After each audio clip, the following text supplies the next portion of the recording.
vocês gostariam de fazer, tá? Então eu vou deixar aí a critério do Mauro aí, que ele sabe melhor que eu como conversar com vocês. Boa noite a todos. Boa noite. Vou sentar aqui que eu me sinto melhor aqui. Primeiro eu quero falar do meu currículo para vocês traçarem, fazerem uma avaliação e depois eu conto a minha história. Eu me formei aqui na Unicinos, fui aluno da professora Carraveta, que muito me ensinou e foi importante na minha carreira profissional. Formado em 1990, tenho pós-graduação em Teoria do Jornalismo, tenho mestrado em História do Jornalismo e tenho doutorado em Gestão Pública de Transporte. Eu comecei logo depois de formado, me formei em 90 e durante a minha formatura eu fui laureado como as melhores notas do país. Isso em 1990, eu tive média global 9,6 e por isso fui laureado pelo MEC e foi a primeira vez que a Unicinos foi laureada. Fui durante 7 anos repórter de polícia e educação do jornal Correio do Povo e Rádio Guaíba. Depois de 7 anos eu fui convidado para ser o repórter aéreo do helicóptero da RBS. Fui o único porque fiquei 18 anos no helicóptero da RBS como repórter das rádios Gaúcha, Cidade, Atlântida, Farroupilha, CNN, Rádio Rural, Metrô. Tinha uma coluna em 0 hora, Dicas de Trânsito, e fui repórter do Bom Dia Rio Grande e também fui repórter do RBS Notícias, sempre no helicóptero. O único repórter da história do Rio Grande do Sul que foi repórter aéreo. E hoje sou diretor de comunicação no governo do estado e atuo dentro da Metroplan como diretor de comunicação. Em um primeiro momento, vocês, ouvindo o meu currículo, devem achar, tendo média global 9,6 na formatura, que eu sou um expert. Quem já acompanhou minha palestra sabe, achando que eu sou um expert em jornalismo, que eu sou uma sumidade. Então vou contar como começou a minha vida. Eu sou filho de um desembargador que faleceu ano passado e de uma psicóloga. Fiz da primeira série, hoje do ensino fundamental, até o 3º ano do ensino médio, nunca rodei. Então vocês podem pensar que eu sou realmente um CDF. Gente, eu nunca passei por média na minha vida. Nunca. Da primeira série primária até o 3º ano, eu peguei recuperação em todos os anos. No primeiro ano do 2º grau, a minha irmã mais velha estava terminando o 2º grau, e eu cheguei em casa, eu e ela com o boletim, e ela apresentou o boletim dela, dizendo que tinha sido aprovada e que ia fazer vestibular, que tinha concluído, no caso, na época, o 2º grau, que passou por média. Eu entreguei meu boletim para minha mãe e disse, também passei por média. E a mãe, impossível, impossível. E daí ela olha meu boletim, recuperação em matemática, recuperação em física, química, biologia, português. Pegou recuperação em tudo, como é que passou por média? Passei por média em educação física. Então assim, ó, eu nunca fui um aluno inteligente, nunca consegui passar por média. Meu sonho era passar por média e tive uma frustração no 3º ano do ensino fundamental, do ensino médio, que na época era 2º grau, que no 3º ano nós éramos em 33 na turma, e eu fui o único em recuperação. Toda a turma passou por média e já estava liberado para vestibular, e eu fui o único da turma que peguei recuperação. Então sempre achei que eu ia ser uma negação na vida. E daí, quando eu terminei, e aconteceu algumas coisas estranhas no meu 3º ano, porque, tipo assim, em biologia eu precisava tirar 7,2 para passar. E daí, eram 10 questões, eu olhei minha nota, eu tirei 7,2. Sabe aquelas coisas? Não tem como. Deu uma ajuda. E daí eu pensei, minha irmã fazendo 2 faculdades de Direito e Contabilidade, como meu pai, eu pensei, eu só preciso entrar na faculdade. Eu só quero entrar porque eu era novo, com 16 anos, nunca tinha passado por médio, eu não queria dizer, não, ficar remoendo, nunca passo por médio. Daí se tiver corte e costura ou culinária, sobe vagas, é isso que eu vou fazer, só para dizer que estou na faculdade. E daí vim aqui na Unicinos, ver quais eram os cursos, e no dia de fazer a inscrição eu perguntei, o que tem mais vagas? Aonde sobra vagas? Daí falaram, olha, sobra vagas, eu perguntei em direito. Não, em direito, não sobra vagas. Aonde sobra, assim, que só preencher a prova e passa. Contabilidade é um curso. Contabilidade! Contabilidade, tá aí. Fiz vestibular para contabilidade. Na época tinha 48 vagas para 33 inscritos. Portanto, era só não zerar nenhuma prova. E daí eu disse, se zerar, não, se zerar não dá. E daí fui fazer a prova e daí eu pensava assim, ó, vou botar tudo uma letra só, porque daí eu não zero nenhuma prova, e daí eu passo no vestibular. E daí eu pensei, se azarado como eu sou, eu boto tudo uma letra só, e não tem aquela letra. Por que não? E daí eu tentei, eu fazia assim, ó, fiz a prova do vestibular assim, ó, o que eu achava que era, o resto eu botava tudo uma letra só. Uma tem que ser, porque eu não podia zerar a prova. Dia do listão, na época, o primeiro lugar que saiu o listão era no Pemecilos, não sei se ainda existe. Era o primeiro lugar. Meu coração... Eu tinha colegas que estavam fazendo para direito, psicologia, que eram cursos mais procurados, e eu, coração... 33 vagas, 48 vagas para 33 inscritos, está sobrando vaga. Eu passei. Graças a Deus. Passei no vestibular, sobrando vaga, não zerei nenhuma prova, mas em matemática, por exemplo, eu fiz um acerto. Graças a Deus. E era uma do chute, porque as que eu sabia, eu marquei e eu acertei. Graças a Deus. Passei e cheguei em casa e a gente se pintou todo, cheguei em casa todo pintado. E daí eu passei no vestibular, muita festa, meu pai, minha mãe, minhas irmãs. E daí, quantos candidatos tinham por vaga? Ah, isso me interessa. Só sei que eu passei, hein? Cuidar para ver quantas vagas. E daí o meu pai, contador e advogado. Mas será que era muito concorrido? Ai, parece que era, mas não sei. E fui, passei e vim fazer com 16 anos. Ainda peguei naquele semestre pessoal muito concentrado, pessoas mais velhas. Todos sentavam na cadeira, botavam a calculadora, a régua, lápis, borracha, e eu vim sem nada ainda. E eu, me esqueci de caneta, daí pedi uma folha, e fui fazendo o primeiro semestre de contabilidade, porque eu já estava na faculdade, fazendo curso não me interessa.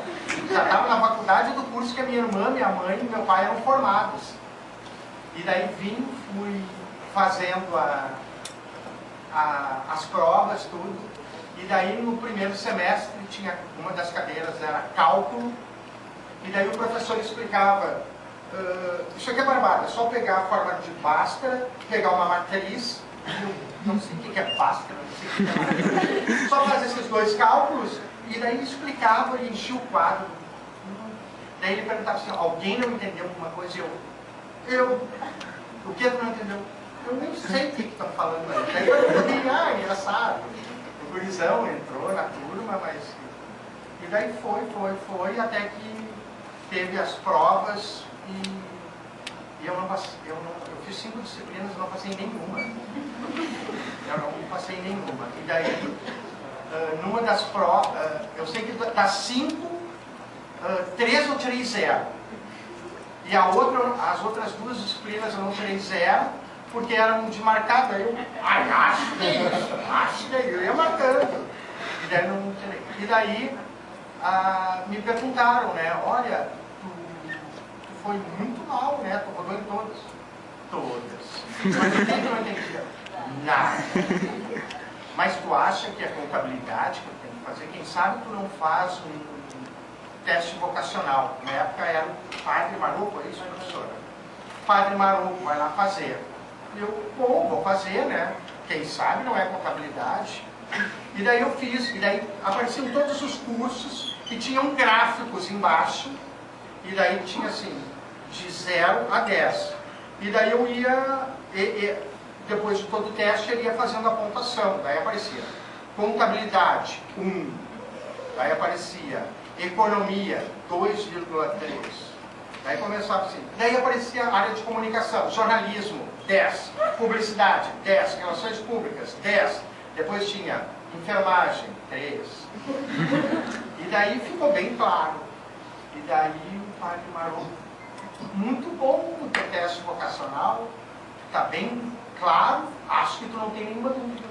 Acho que não. Qual é teu curso? Contabilidade. Meu filho, contabilidade. E como é que tu foi no semestre? Teve 2 disciplinas que eu não tirei 0, 2 cadeiras. 0. Quem sabe tu faz uma cadeira de jornalismo, alguma coisa assim, que é onde tu teve aproveitamento melhor, faz um intensivo de férias. Daí fui, vamos me inscrever de manhã, eu vou fazer um intensivo e depois me inscrevo de manhã num curso, de tarde no outro. E daí fui e me inscrevi numa cadeira que já era o pessoal de 7º e 8º semestres de jornalismo. Só que era a única cadeira que tinha intensivo. Eu vim de contabilidade, mais novo que todo mundo, não conhecia ninguém, e eu fui. Na contabilidade, gente, as pessoas não falavam, era só o professor que falava, era conta, conta, conta. Todo mundo terminava a aula, batia, todo mundo se levantava e ia embora. E eu entrando numa cadeira de 7º e 8º semestre, com um pouco mais de 16 anos, eu entro, sento bem no meio, porque eu não queria sentar na ponta que tinha os grupinhos, e eu olhando, tá uns fumando dentro da aula.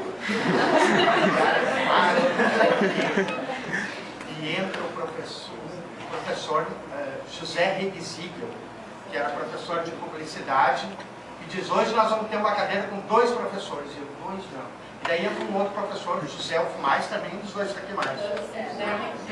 Tá. Entra os 2 professores e o Reguizível começa. E aí, bicharedo? E daí eu... E eu apavorado. E daí todo mundo se conversando, não sei o quê, e o Reguizível, se juntem em grupos de 4. Não conhecia ninguém, todo mundo 7º e 8º semestre.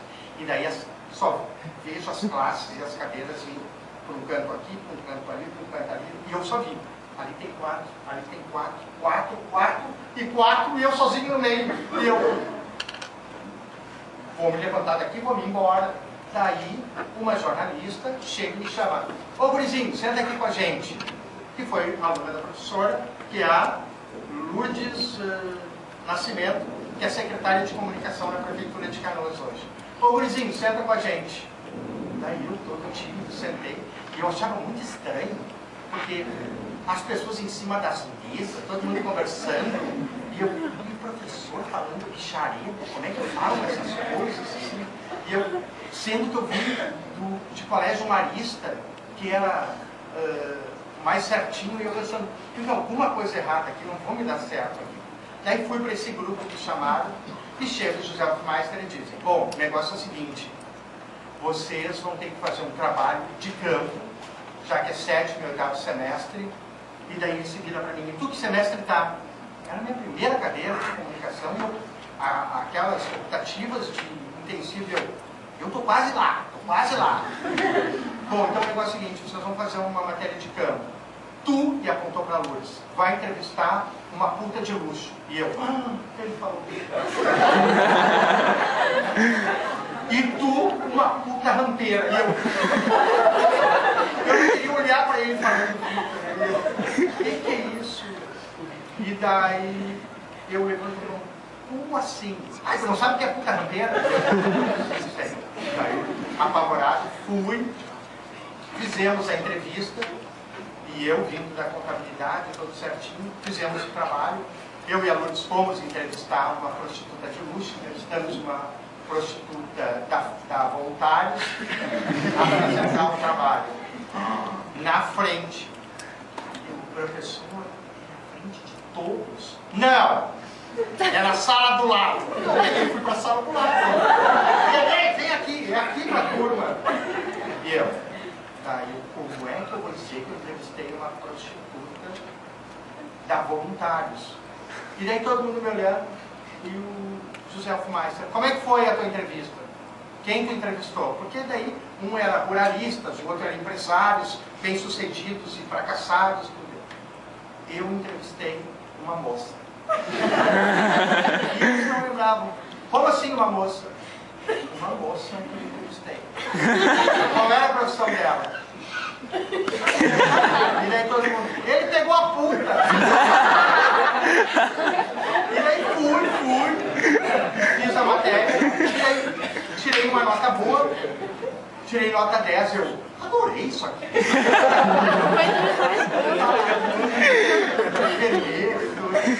Quer saber de uma coisa? No próximo semestre eu vou fazer 5 de contabilidade de manhã, eu tinha crédito educativo, e 5 de noite de jornalismo. Daí eu estudo de manhã e foi. E foi, o semestre foi correndo. Conclusão, gente, não foi possível fazer nenhuma prova de contabilidade. Eu perdi todas as provas, porque no dia das provas eu estava fazendo algum trabalho, algum trabalho especial, alguma aula importante de jornalismo, e eu abandonei o curso. E fui, eu que nunca passei por média, faço todo o curso de jornalismo, tenho grandes professoras como a professora Carraveta, que muito me ensinou, me formo e sou laureado com 9,6, que foi a média global mais alta do país na época, e sou homenageado pelo MEC no meio da minha formatura. Um representante do MEC disse que queria quebrar o protocolo para anunciar que pela primeira vez na história a Unicinos tinha me formando 9,6, que era a nota mais alta do país, e queriam dar o troféu MEC de jornalismo, e daí chamaram ao estudante Mauro Roberto Lopes Saraiva, me chamaram, me emocionei, e daí na hora de entregar o MEC, quem vê um aluno desses tirando nota média global 9,6 é um orgulho para o MEC, em especial o MEC do Rio Grande do Sul, que deve ter sido uma trajetória linda do primeiro ano ao terceiro ano. E o meu pai no público. Então assim, e fui até que consegui me formar com média alta e vamos então ao chamado mercado. E fui fazer ficha, fui tentar trabalhar em todos os veículos, e até que eu vou trabalhar no jornal Correio do Povo, no departamento de Telex. Departamento de Telex, que não existe mais Telex, como é que eu posso explicar, né, professores? Era um departamento que a gente recebia notícias por impressoras de agências e a gente selecionava o que era importante. E daí no Correio do Povo, na época, o salário era menos que o salário mínimo, que era estágio e tudo. Mas eu, mesmo ganhando pouco, eu sabia que eu estava realizado profissionalmente. Mas sabia que meu sonho era ser repórter de polícia do Correio do Povo. Então, como eu já estava lá dentro, eu pensei, agora vamos avante. Até que um dia eu sou convidado, um repórter de economia sai, de educação sai, eu fui convidado para ser o repórter de educação, da editoria de educação do Correio do Povo. E daí eu comecei a trabalhar na educação, e foi um momento muito complicado da educação no Rio Grande do Sul, que foi quando foi implantado o calendário rotativo pela então secretária de Educação Neuza Canabarro, que era esposa do governador Alceu Colares, implantaram muitas críticas, muita confusão. Eu me apaixonei pela educação. Cobria os vestibulares e sempre queria inovar cobrindo o vestibular. Em vez de pegar aquele que chega atrasado, entrevistar o atrasado, não. Entrevistava quem estava no meio do público, quem estava fazendo, esperando o filho, esperando a namorada. E daí fui inovando, e vi, eu estou realizado profissionalmente. Eu vou me aposentar como repórter de educação do Correio do Povo. Até que um dia, o Cláudio Thomas, que é o editor-chefe do Correio do Povo, chega e diz: a Yolanda Marquardt, que é uma repórter de polícia, está indo para os Estados Unidos. Tu tem que decidir hoje se tu quer ser um repórter de polícia. Eu pensei, Sempre foi meu sonho, repórter de polícia do Correio do Povo. Eu quero. E daí fui e fiz grandes matérias como repórter de polícia do Correio do Povo. Uma das matérias mais importantes, depois eu explico, só vou dar manchete, foi, eu divulguei que a Brigada Militar ia passar a assumir as casas prisionais do Rio Grande do Sul, que era o Presídio Central, PASC, TEC, PED, Penitenciária de Segurança Máxima e tudo. Então fiz grandes matérias, até que eu concluí. Eu estou realizado profissionalmente. Eu irei me aposentar como repórter de polícia do Correio do Povo. Já realizado profissionalmente, sou chamado pela chefe de reportagem da Rádio Guaíba, já que eu estava fazendo um bom trabalho no Correio do Povo. Ela pergunta, qual o teu horário no Correio do Povo? Daí eu disse assim, eu entro por volta das 3 da tarde e vou até o fechamento do jornal. Tu gostaria de trabalhar na Rádio Guaíba como repórter de polícia no turno da manhã? Daí é que eu já estou realizado profissionalmente. E ela disse, olha, a gente paga a mesma coisa que paga o Correio do Povo, só que daí tu vai ganhar o dobro. E eu, como assim? Sim, vai ter 2 salários. Eu acho que eu vou. E daí eu assumi a editoria de polícia da Rádio Guaíba. E daí eu concluí que eu estava realizado profissionalmente. Vou me aposentar como repórter de polícia do Correio do Povo e da Rádio Guaíba. Num belo dia, fazendo grandes matérias na área policial, um diretor do grupo RBS me chama e pergunta, era janeiro de 96, Mauro, a RBS vai colocar um helicóptero. Tu gostaria de ser o repórter aéreo, o primeiro repórter aéreo da história do Rio Grande do Sul?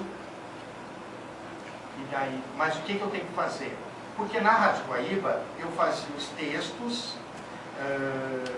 escrevia o texto, chegava, pegava o microfone e lia a reportagem de polícia. 4 homens fortemente armados assaltaram a polpa e dava as notícias, sempre lendo. Daí ele disse, tu vai trabalhar para a Rádio Gaúcha, Cidade, Atlântica e Farroupilha. Tu vai ser o repórter do helicóptero.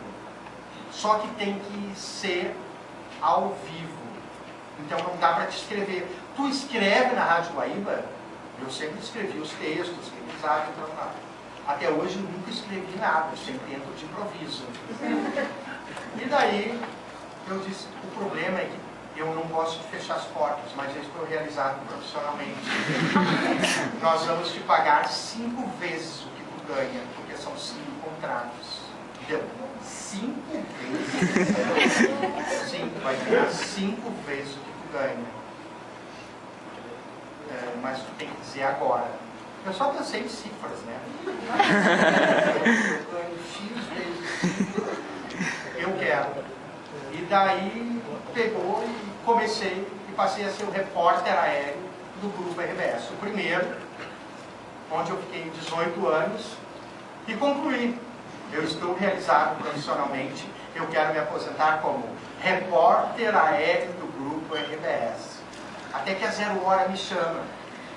Disseram que gostariam de fazer uma coluna, a coluna Dicas de Trânsito, e ninguém melhor do que eu, que trabalhava já há uns 10 anos no repórter do helicóptero, fazia muito trânsito, se eu não gostaria de trabalhar. Eu disse que não, e que explico por quê.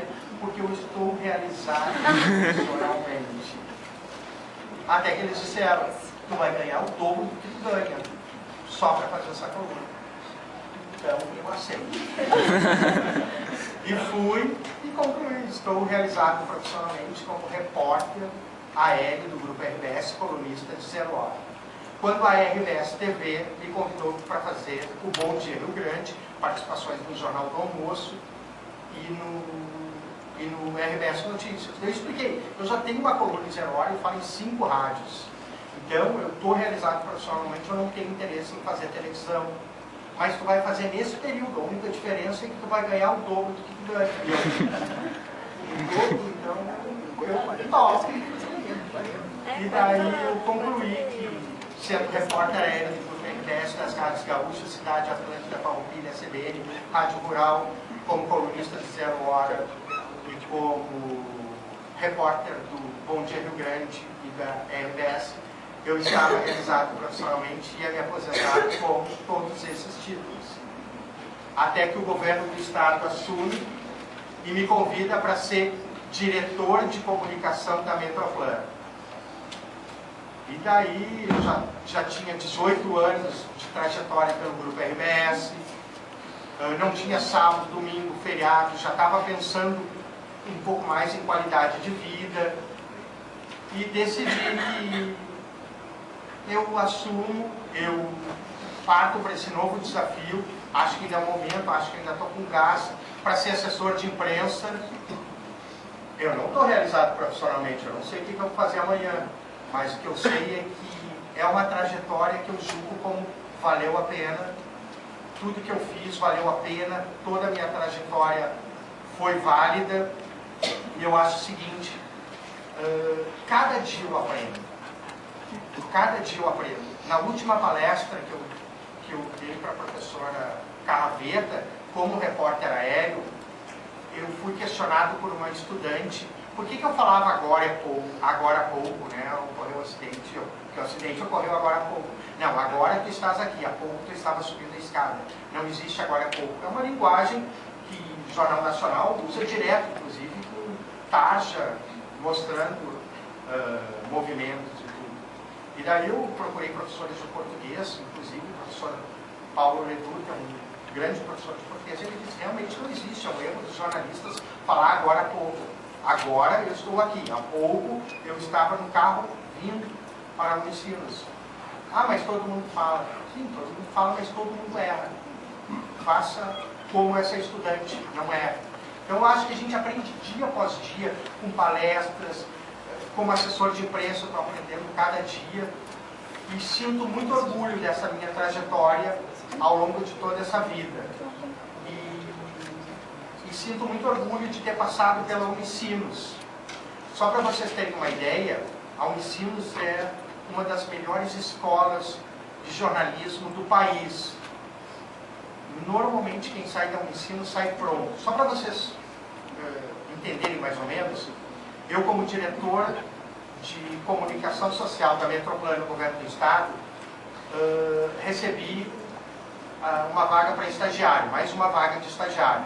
Eu tenho 2 estagiários e uma jornalista que trabalham na minha equipe. Disseram que eu tinha direito de ter mais um estagiário. E daí eu fui para o Twitter e fui para o meu Facebook dizer se alguém estava interessado. Gente, eu entrevistei 70 estudantes de jornalismo.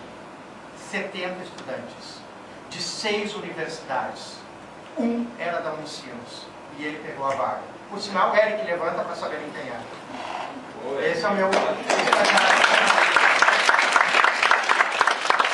Então, isso mostra que vale a pena a gente lutar, vale a pena a gente tentar, porque, afinal de contas, a trajetória é longa. E todos os dias a gente aprende tudo. Todos os dias a gente fica sabendo um pouco mais.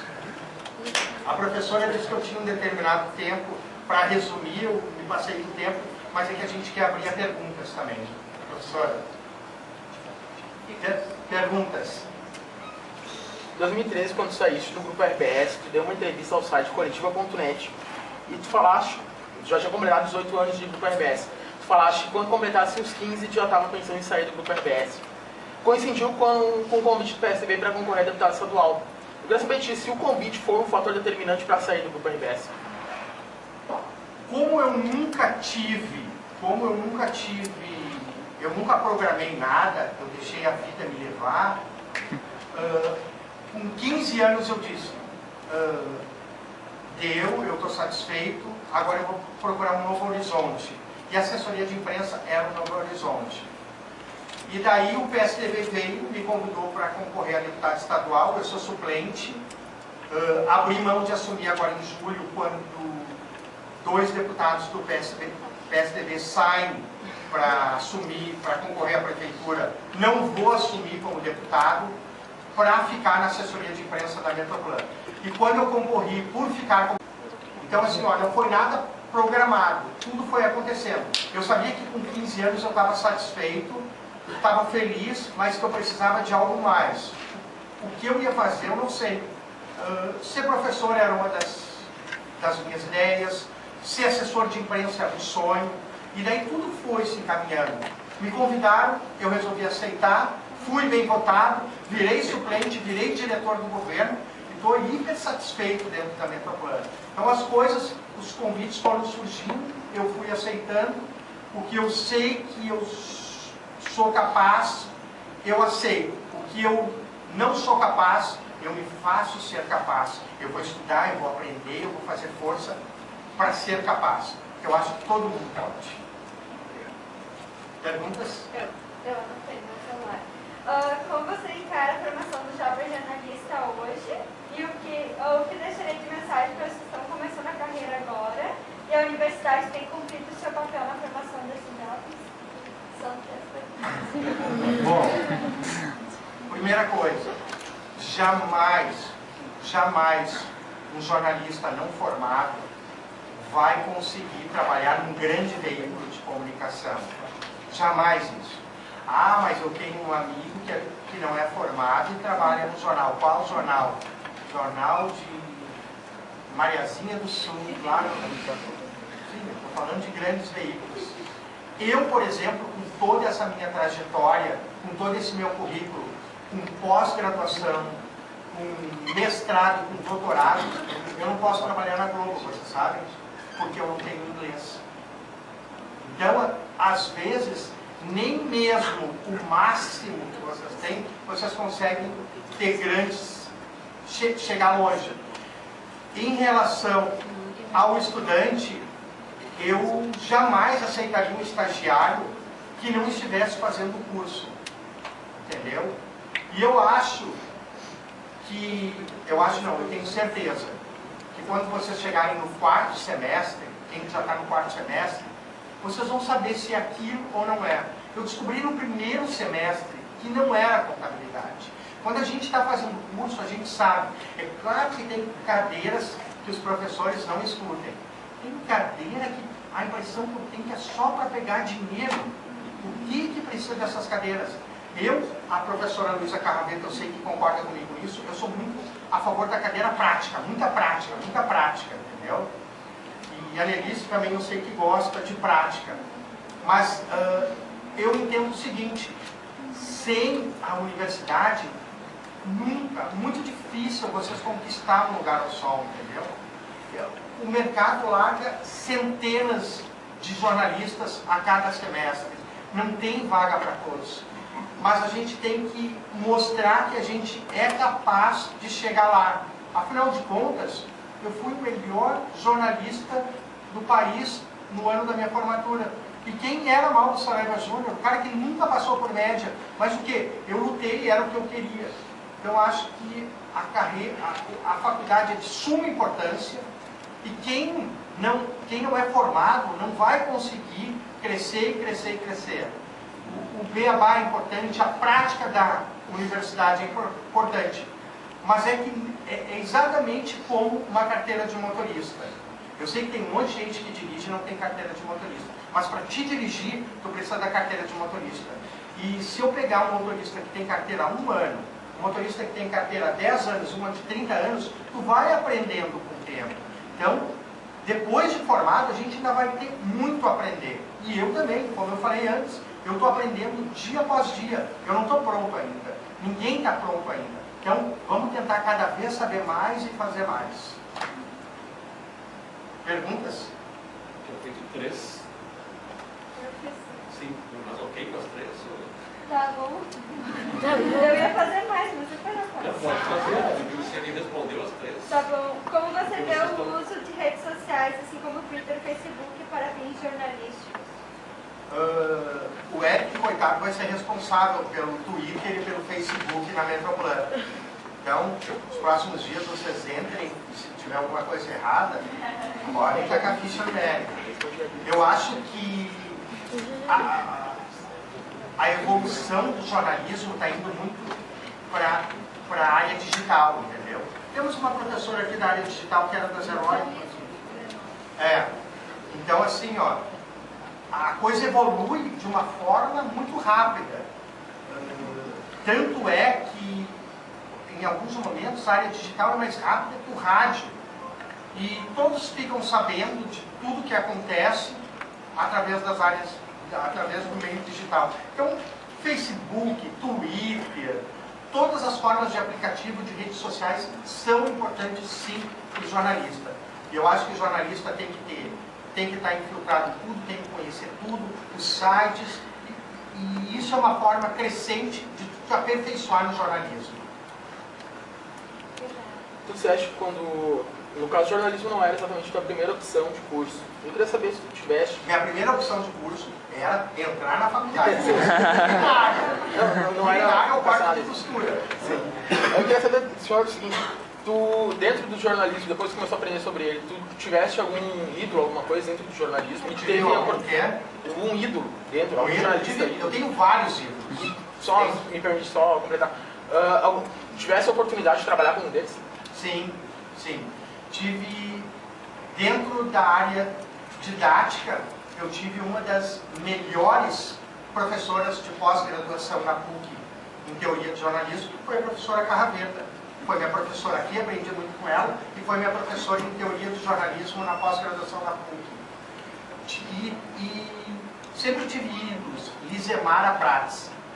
Lisemara Prates era uma jornalista da Rádio Guaíba, que quando eu comecei no jornalismo, ela pegou um papel, leu, foi para o microfone, era uma enchente que tinha na região sul do estado.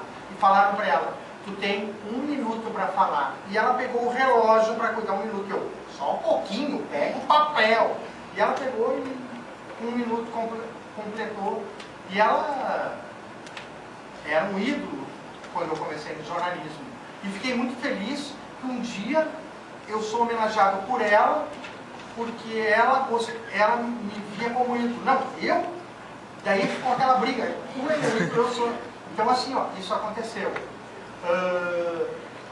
Cláudio Thomas, que foi chefe de reportagem, era uma pessoa que brigava muito, que não fazia textos, ele dizia, tá horrível esse texto, vai refazer tudo.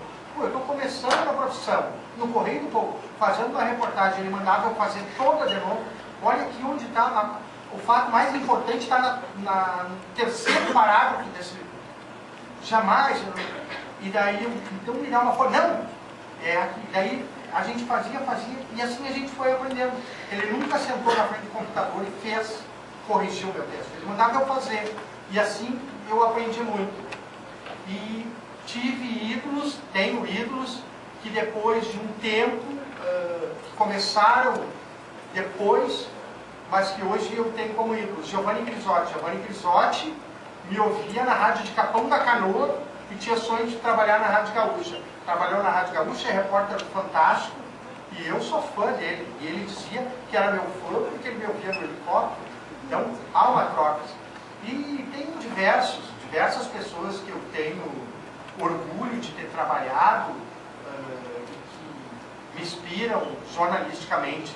Giovanni Grisotti, Carla Fachin, eu achava ela linda, mas ela tem muito mais do que uma mulher linda. Ela é uma pessoa cativante, ela é uma pessoa inteligente, ela tem um texto jornalístico ótimo, ela tem um improviso, e assim vai. Assim, centenas, as principais pessoas hoje que figuram, falo só no estado, eu sou fã, mas tem também gente como Caco Barcelos, que é gaúcho, foi taxista em Porto Alegre, e que hoje dispensa comentários, que eu também sou fã deles. Obrigado. Perguntas? Você disse antes, você estava falando, você sempre saiu de um emprego para ganhar mais no outro. O tempo todo, assim, 5 vezes mais, 2 vezes mais. Você está rico? Boa pergunta. Boa pergunta. Eu acho que pode estar assim, para cada aluno aí. Já vi que vai pagar janta. Se realizar financeiramente só com jornalismo, ou é uma profissão ingrata no que diz respeito a finanças?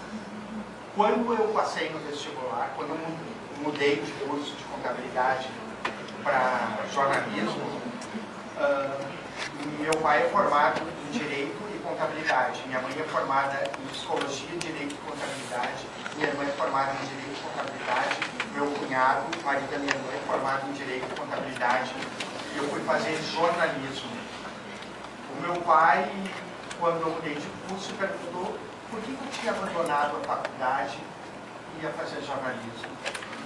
Eu disse, porque eu quero estar realizado profissionalmente, eu quero fazer uma coisa que eu gosto, que eu sei, não estou gostando de contabilidade. Tá, mas tu vai morrer de fome, tu sabe, né? Não sei, vamos ver. Me formei, fui laureado, meu pai se emocionou na minha formatura. Meu pai faleceu exatamente há 1 ano, muito feliz e orgulhoso do filho. Quando eu comecei na área policial do Correio do Povo, eu ia entrevistar a área policial, ia no fórum, meu pai já era desembargador, e as pessoas, olha o filho do desembargador Mauro, olha o filho do desembargador Mauro. Isso me dava uma dor muito grande. E eu consegui um grande furo dentro do fórum, uma das vezes, que foi um desvio de 50 quilos de cocaína que foram apreendidos pela polícia, foram para a Polícia Federal, foram a julgamento do fórum, ficaram no depósito e desapareceu. E eu consegui descobrir com minhas fontes, porque o jornalista precisa de fontes, que tinham desaparecido. E fiz uma grande matéria para o Correio do Povo sobre o desaparecimento. Demorei 2 semanas para conseguir provas do desaparecimento desses 50 quilos de cocaína. E quando saiu no jornal, o que eu ouvi dentro do fórum foi: filho do desembargador. Meu pai nem sabia que tinha desaparecido. Daí, quando filho do desembargador tem. E em vários lugares que eu ia, filho do desembargador Mauro Saraiva. Às vezes eu estava com o pai, desembargador, seu filho, né? E daí eu tinha isso trancado dentro de mim. Ganhava uma merrequinha. Com o passar do tempo eu fui crescendo. Demorou, mas eu cresci profissionalmente. Tenho carro do ano, tenho casa própria, me sustento. Estou sustentando a Helena, minha filha, muito bem, está tudo muito bom. Mas tem uma coisa muito boa. Antes do meu pai falecer, nós estávamos entrando no fórum, que meu pai foi pegar um documento no fórum, e quando a gente entra, olha ali, aquele ali é o pai do repórter aéreo do helicóptero da RBS. Só um pouquinho, hoje eu sou o Mauro Saraiva Júnior. Então essas coisas fazem com que vale a pena, vale assim, sabe? Não fiquei rico, mas pago todas as contas, tenho um bom salário, mas foi suave, mas valeu a pena. Eric, meu estagiário. Assim, ó, uma coisa que eu sempre quis saber de todos os jornalistas que trabalham na área... Como são seus estagiários, não vale. Não, mas assim, ó, no caso eu queria ver contigo o seguinte. Acho que todo mundo, quem não passou uma hora vai acabar passando, chegar numa parte do curso que tu vai estar duvidando se é realmente aquilo ali que tu quer. E eu queria ver contigo se tu teve esse momento e o que foi que tu parou para pensar e dizer assim, não, peraí, esse aqui é realmente o meu lugar e é onde que eu quero continuar. Ao longo de 4 anos, eu acho que 1830 vezes, o que eu estou fazendo aqui? Mas eu gostava, eu sabia, eu fui indo. Existem disciplinas, cadeiras dentro do jornalismo que são fascinantes, que são ótimas. Mas a gente precisa também de cadeiras teóricas, cadeiras que são chatas, mas que mais adiante a gente vai ver como foram importantes essas cadeiras teóricas. Ao longo do meu curso, muitas vezes, eu achei que não era. O de contabilidade eu subi no primeiro dia ao último. Quando não é o curso da gente sabe, não é. Agora, dúvidas a gente teve, eu tive muitas vezes ao longo do curso. E o pior, eu tive muitas dúvidas já formado. O que eu inventei de fazer jornalismo? Por que não ouvi o meu pai? Meu pai várias vezes disse, vai fazer uma faculdade. Faleceu com o maior orgulho do filho. Mas muitas vezes eu tinha que ter escutado meu pai. Vezes como Cláudio Thomas, que chegava para mim, esse texto está horrível, viu? Pelo amor de Deus. Entendeu? Mas eu fui, porque eu aprendi no segundo dia, no terceiro dia, no quarto dia, eu fui aprendendo.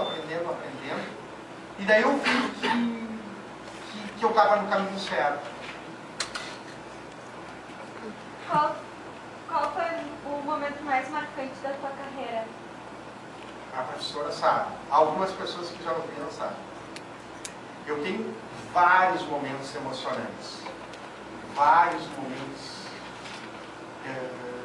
que fizeram eu ver que valia a pena ter escolhido a profissão. O momento mais pitoresco da minha vida ocorreu no 5º dia como repórter aéreo.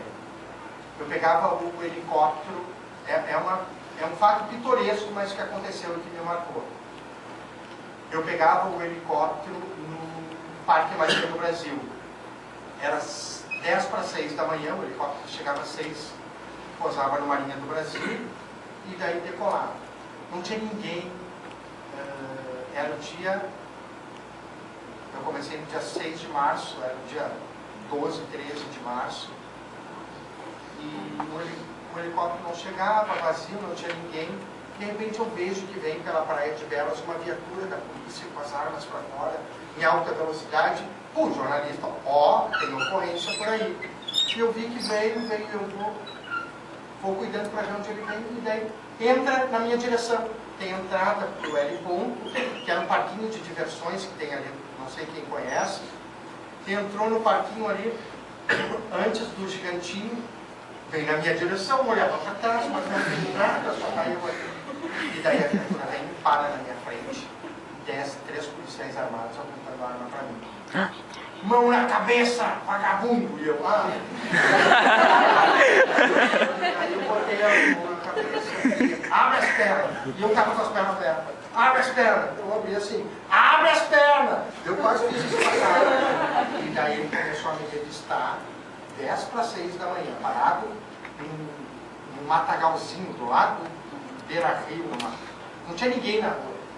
Daí me revistou, não tem nada. O que tu está fazendo aqui? Meu Deus, estou indo trabalhar. Documento. Daí, a carteira de jornalista é muito parecida com a carteira de identidade, só que um pouquinho menor. E daí ele pegou a carteira, falsificação grotesca, né? Jogou fora eu. E eu falei assim, minha carteira, o que tu está fazendo aqui? Eu nunca vou dizer o que eu estava fazendo ali. Eu estou indo trabalhar no Marinha do Brasil, abre o jogo. Tu veio pegar a droga ou largar a droga? Eu não vim nem pegar nem largar, não tenho droga. Tu veio pegar ou largar. Naquela época o celular, a gente tirava a bateria e botava outra. Acho que ninguém daqui pegou essa história de trocar a bateria de celular. E daí, eu estou numa sacola, olhando a sacola, só tinha bateria do celular. E eu, gente, eu estou indo trabalhar. E os caras com a arma apontada para mim. E eu, o que eu vou fazer? E daí começaram a me apontar. Tu é um filho da puta, tu é um maconheiro, tu é um traficante. E começaram a me chutar e eu, gente, eu estou indo trabalhar. Tu estava parado aqui, tu não está indo trabalhar. A gente viu.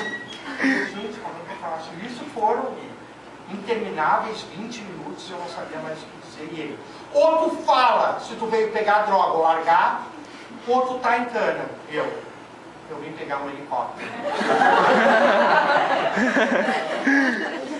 Se olhar e as armas apontadas para mim. E eu aqui, vim pegar um helicóptero. E daí ele, engraçadinho. Aonde vem o helicóptero? Do céu.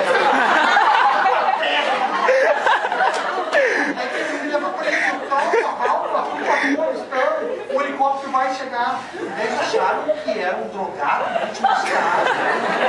Foram me chamando desde na época o comandante do CPC, que é o Comando de Policiamento da Capital, era o coronel Arlindo Bonetti. Eu ligo para o coronel Arlindo Bonetti. Eu ligo, passo a ligação a Arlindo Bonetti para eles. Eles falam.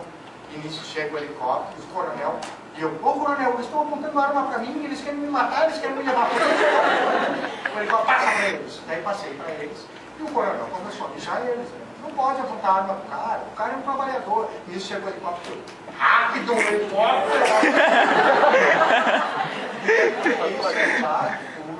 E eu falei, esse foi um momento tenso na minha vida, mas que se tornou, no dia foi muito tenso. Eu fiquei apavorado, mas que se tornou pitoresco. Em termos de reportagem, a reportagem mais importante, eu acho que alguém já ouviu a reportagem do resgate aqui. Alguém ouviu? Já ouviu, né? a do resgate. Mas para quem não ouviu,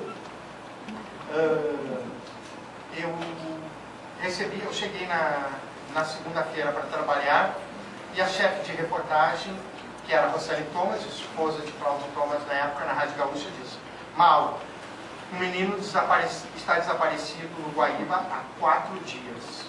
Pega o helicóptero, sobrevoa a área e vai lá dar boletim. E fui, pegamos o helicóptero e fomos em direção, eu e o comandante, em direção ao Yacht Clube de Itapuã, que é em Viamão, já quem dá para Lagoa dos Patos. Chego no Yacht Clube, eu vou falar o quê? Não sei nada desse guri, só sei que é Luiz Carlos Becker o nome do guri.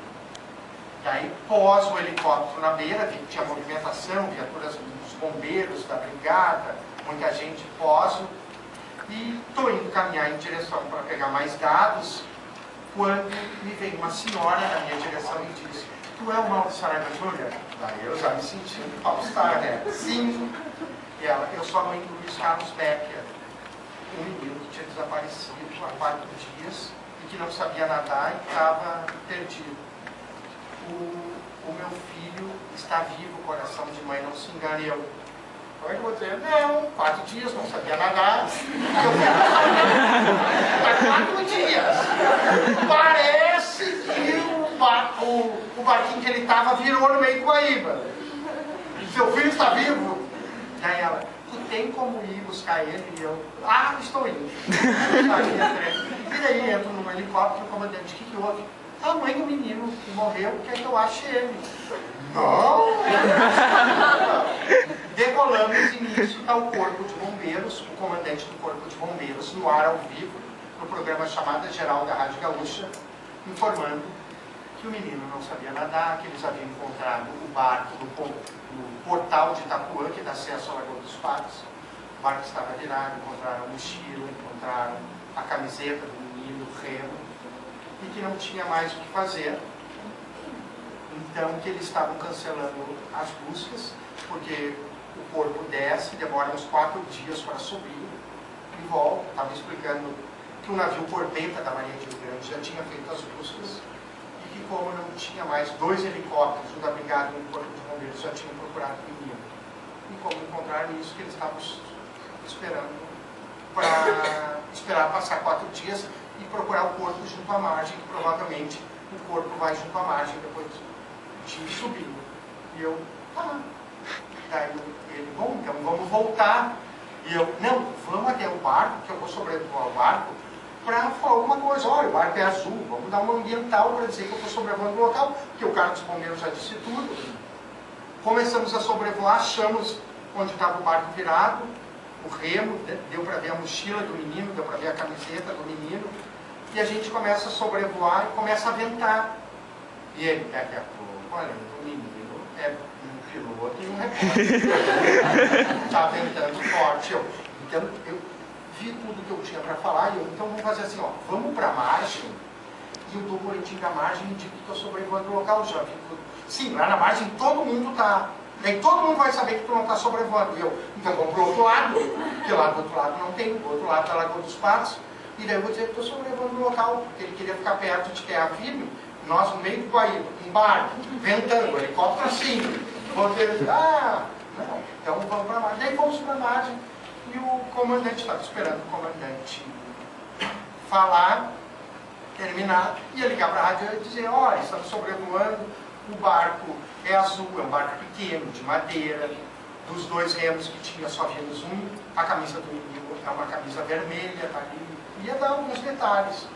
E fomos em direção, e o cara não parava nunca de falar, o cara do Corpo de Bombeiros, e começamos a sobrevoar junto à margem, bem longe de onde estava o pessoal, para que ninguém visse que eu não estava em cima do barco.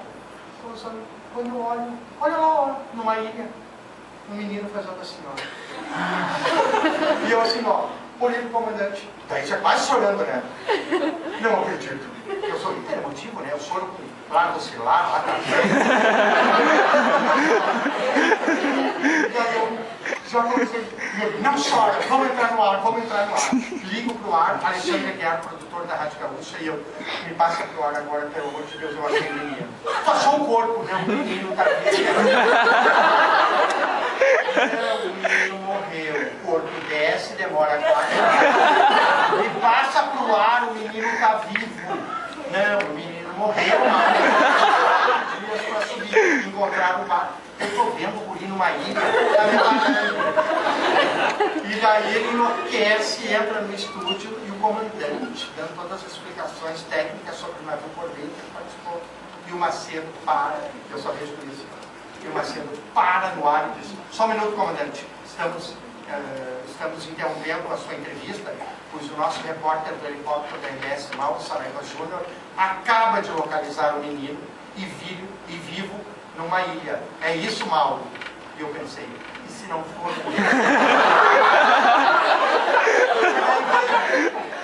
Um pescador largou seu filho para pescar.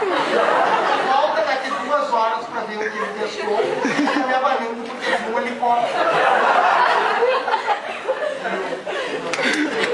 Eu pensei, Macedo, exatamente, estamos indo posar. E eu só pensei, se não for guri, eu largo toda a minha vida, não volto nunca mais. E daí eu pensei, todo mundo taca com a... Sabe aquelas imagens que... E eu já imaginava todo mundo vindo de mim. E eu, Macedo, e olhava para o comandante, nós vamos pousar na ilha, só que era fofo, não tinha lugar para pousar. E o comandante fazia assim, ó. Nós vamos pousar sim, Macedo! Macedo, nós vamos pousar! Ele fazia sinal. E daí ele começa a pousar e não tinha, era tudo fofo. E daí ele larga, o helicóptero tem 2 esquis embaixo. Um ele larga na perna, o outro fica suspenso. E daí eu começo, um esqui vai ficar suspenso, eu vou abrir a porta, eu vou descer. E o piloto com medo que o helicóptero desregulasse, porque não estava no chão. E eu vou descer sim, Macedo! E o Macedo, mas eu não estou dizendo que estou fazendo. E eu vou descer. E daí eu desço e começo a caminhar, pulo na areia, até aqui, atolo, entre a água. E daí começo, Macedo, estou indo em direção ao menino, e o guri vem com a maior calma da vida, caminhando na minha direção. E ele vem vindo, e daí eu começo, olha, aqui tem muita areia, Macedo, tem mato, um pouco de mato, capim, tem terra, e tem água, muita água, Macedo. Sim, só estou no meio do banheiro, e tem areia, e tem capim. Eu não tinha mais o que falar, não tinha mais visual, não tinha árvorezinha, não tinha nada nesse negócio. E eu, mas tem também capim, e tem também terra, e água, e Macedo, o que mais? E água e capim. E o guri nunca chegava na minha direção. E daí o guri vem na minha direção. E eu assim, é o fim da minha carreira. Eu vou derrubar o celular. O guri vai dizer, meu pai me largou aqui para pescar. Eu ia ficar morando na ilha. E eu lembro pensando, lá na beira na beira do Yacht Club, estavam com o rádio da Gaúcha ligado. Vai estar todo mundo ouvindo. Todo mundo ouvindo que eu achei o guri vivo e o guri vai dizer, meu nome é Paulo, eu vim aqui pescar. Daí o guri vem vindo na minha frente e eu, como é teu nome? E ele, Luiz Carlos Becker, muito obrigado por salvar minha vida. Uau. E daí aconteceu, eu comecei a chorar. E o berreiro. E eu ouvia, no meio de uma ilha, não tem som, eu ouvi Macedo, Mauro! Ele está vivo, Macedo! Como é que foi? E daí eu botava aqui foi muito... Eu vi os helicópteros passando, eu vi o navio passando, eu vi que todo mundo foi embora, eu achei que eu ia morrer. Eu passei 4 noites aqui, ele falou 6 noites, porque ele perdeu, ele tinha 12 anos, ele perdeu a impressão de, o que era, dia, noite, tudo, já não sabia quantos. E não tinha nada para comer, e de noite, de dia eu tinha muita sede, daí eu tomava água. E de noite eu sentia frio, e daí eu fazia xixi nas pernas. Daí eu tomava água do Guaíba para fazer xixi nas pernas e me esquentar. E foi isso que manteve ele vivo durante 4 dias, porque ele não comia nada. E daí ele começava a chorar, e eu, Macedo, ele está chorando. Só que eu chorava, e daí eu, qual é teu time? Nada a ver! Ele falava, eu sou colorado. E eu me recuperava, e eu perguntava como é que foi. E daí ele contou que ele não sabia nadar, que o barco foi em direção ao meio, que ele entrou, ele e um amiguinho no barco, e que o vento virou e começou a levar ele para frente, para dentro do Guaíba, em direção à Lagoa dos Patos, e que ele ficou com vergonha de dizer que não sabia nadar. Daí o amigo dele saiu, pulou, e ele disse, vamos mergulhar e vamos por baixo, que daí a gente não pega a correnteza. E o amigo dele foi, ele ficou com vergonha de dizer que não sabia nadar. Daí ele ficou dentro do barco, foi indo em direção a Tapes. Quando chegou nessa ilhota, ele achou que estava em Guaíba. Daí ele pulou com a mochila, pulou com a roupa que estava, tênis, tudo, e foi procurar uma casa, alguma coisa em Guaíba. E daí ele viu, fez toda a volta na ilha e viu que estava na ilha. E daí, pô, uma ilha. Daí o barco estava indo embora. E ele achou muito fundo. E daí ele jogou a mochila para fazer maré e o barco voltar. Só que quando ele jogou a mochila foi mais. Daí ele tirou a camisa e jogou. E daí por isso que encontraram. E daí a maré foi levando a camisa, o barco e o remo embora. E daí ele ficou esses 4 dias na ilha. Essa matéria desse resgate teve erros de português, a falar em todas as vezes muitas coisas, mas ganhou o prêmio da Association Press International, que é o principal prêmio de jornalismo do mundo. Que agora vem uma outra história muito forte. É o principal prêmio do mundo. Em terceiro lugar ficou New York Times. Em segundo lugar, a BBC de Londres. E a Rádio Gaúcha em primeiro lugar no mundo. Tudo que é prêmio que tem daqui, nacional, eu ganhei. Desde o ARI estadual, prêmio, todos, direitos humanos, tudo que era prêmio que tem, eu papei aquele ano. Ganhei tudo. E quando tu ganha muitos prêmios de jornalismo, com uma matéria, vai para a Association Press International, e daí eu ganhei esse grande prêmio. Cada ano era num lugar do mundo a entrega. É uma grande cerimônia, são vários laureados, e tem o terceiro, segundo e o primeiro lugar de jornalismo no mundo. Um ano anterior era no Japão. Cada ano era num lugar. Eu só, Senhor, me ajude, bem longe. Tudo pago, cerimônia de gala. E daí sai o resultado. A entrega vai ser em Chile.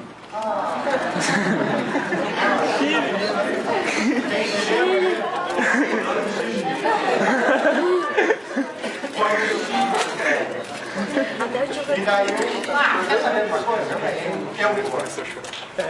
Lá nesse grande teatro municipal, em Santiago do Chile, tem a entrega dos prêmios. Então são o auditório lotado, 3 poltronas no palco, que era do terceiro, segundo e primeiro lugar de jornalismo. E daí tem prêmios pequenos, prêmios melhor reportagem do meio ambiente do mundo, melhor reportagem de economia, melhor reportagem de várias editorias, e o melhor do mundo, que é o terceiro, segundo e primeiro lugar. Começa a solenidade em inglês. E eu, Jesus, tudo em inglês, eu não entendendo nada, e as pessoas, uma solenidade muito chique, e eu pensando, eu não entendo nada, mas estou aqui no palco, primeiro lugar do mundo. E daí anunciavam os prêmios, vinham os laureados, recebiam de cada editoria, e falavam no microfone, tudo em inglês. E eu, não pode ser tudo americano aqui. E daí anunciavam, Argentina, premiado da Argentina. Graças a Deus. A mulher ia lá e falava inglês. E daí todos em inglês. E daí tinha uns que faziam piadinhas, eu não entendia nada, né? E daí eu vi que todo mundo riu. Mexia as mãos, fazia bastante assim para ver. Eu entendi uma piada, né? Nem sabia o que estava falando. Chama o terceiro lugar a menina da BBC de Londres. Aí quando termina tudo, chama a menina da BBC de Londres. E eu, poxa, eu nem sabia que tinha chamado ela, só vi que ela levantou, e ela terceiro lugar, segundo lugar, e eu na poltrona do meio, na ponta de um palco enorme. Daí anunciam, ela vai, pega, fala, recebe o troféu, o diploma, agradece e senta. O que eu vou fazer? Good morning. Hot dog. 1, 2, 3. Foi em segundo lugar. A menina vai lá, agradece, todo mundo aplaude. E daí eu, bom, pela lógica sou eu. E daí eu já fiquei pronto para ir. Daí eu, alguma coisa eu vou falar com Gaúcha, com Mauro Saraiva Júnior, eu vou saber que sou eu. E daí eu sabia que eles, Mauro Saraiva Júnior. Não, sou eu. A Cláudia, e eu pego o microfone. E eu pensei, e agora, né? 1, 2, 3, e daí, pessoal, eu queria dizer uma coisa muito importante para vocês. E daí eu vejo que todo mundo começa a botar os fonezinhos no público. Tradutor. Que tinha tradutor, e eu vejo todo mundo com os fonezinhos. Ninguém tinha usado fone até então. Todo mundo quer os fones. E daí, eu falo, pessoal, eu quero falar uma coisa muito importante. Eu não sabia se eu iria dar meu discurso em inglês ou em espanhol. Mas eu estou tão feliz de ter recebido o primeiro lugar entre todo mundo que eu quero valorizar o meu Brasil. Eu vou falar em português. E daí, falei, e fui arracionado por ter valorizado o meu país que eu estou doando. E sentei. E aí continuo, eu não entendendo nada. E daí outras pessoas falaram. E daí eu só escuto assim, olha, né? E daí começam umas luzes assim, Shakira! E entra a Shakira no palco. E daí eu só penso assim, só tem gente de tudo que é lugar do mundo aqui. Ninguém, nenhum amigo meu, ninguém vai acreditar que eu fiquei com a Shakira. E a Shakira dançando, e eu curtindo o show, e ela para na minha frente, eu não faço isso. E eu pensando, ninguém vai acreditar. Mas eu vou vomitar aqui com meus amigos, a Shakira dançou na minha frente aqui. Ninguém vai acreditar. Termina o show, todo mundo aplaude, eu me levanto. Quer saber? Nunca mais vou encontrar ninguém daqui. Nunca mais vou ver ninguém daqui. Nunca mais vou. Primeiro lugar do mundo é novo? Não. Daí o raio cai 2 vezes no mesmo lugar. O Brasil nunca tinha conquistado esse prêmio. Eu fui o primeiro a conquistar. A Shakira canta. E eu vou, tchau, Shakira. Não. Me levantei, me ajoelho na frente dela. E todo mundo rindo. E eu te amo! Eu te amo! Eu, o teu show no Brasil! E a mulher me olha assim, né? Eu querendo ir embora, e aí todo mundo aplaude. E o cara pega e fala alguma coisa. E eu, te amo! Foto! E daí pegamos a foto, dei pra menina da BBC de Londres, e a guria vindo, né? E ela, primeiro lugar que a guria tirou o segundo lugar. A guria deve estudar, nem sabe quem é a Shakira. Eu nunca mais vou ver ninguém daqui. Mas vou mostrar eu abraçado com a Shakira. E daí eu, autógrafo! E daí ela não queria no. Sim! Sim! E daí, autógrafo aonde? Pego a caneta, autógrafo no meu diploma. Autografa no meu diploma, e eu pensando. E daí os organizadores do evento, sim, né? Eu ganhei o diploma. E eu pensando, o diploma, tudo bem, feliz. Ganhei um cheque enorme de $25 mil. Muito bom. Assinatura, vai aqui mesmo. E assinou, e autografou no meu diploma. E daí todo mundo rindo. Eu estou muito preocupado que tá. Daí o canal, trazei toda a solenidade. Julio Iglesias. E eu. Meu Deus! Julio Iglesias, eu conheço. Eu não me lembrava da cara do Julio Iglesias. Quando ele entra no palco, bingo, me lembrei. Daí eu, minha mãe me lembrança, né? O Julio Iglesias terminou.